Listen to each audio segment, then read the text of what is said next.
التدريبات التي قمنا بعرضها في الآونة الأخيرة أثارت رعبا في قلب العدو، وأصبح يحاربنا إعلاميا بشدة. إنه أمر خطير، خطير بقدر الشعر الذي في رأسك.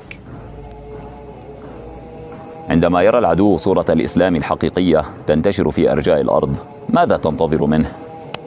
أن يصفق لنا؟ إن العدو يريد أن يظهر للعالم على أن الإسلام متخلف ورجعي.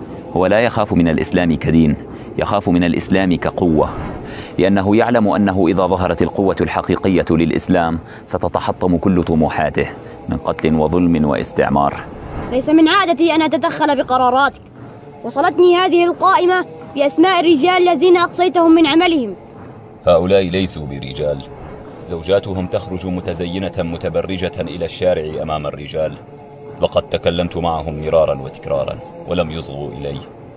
وما شأن هذا بعملنا؟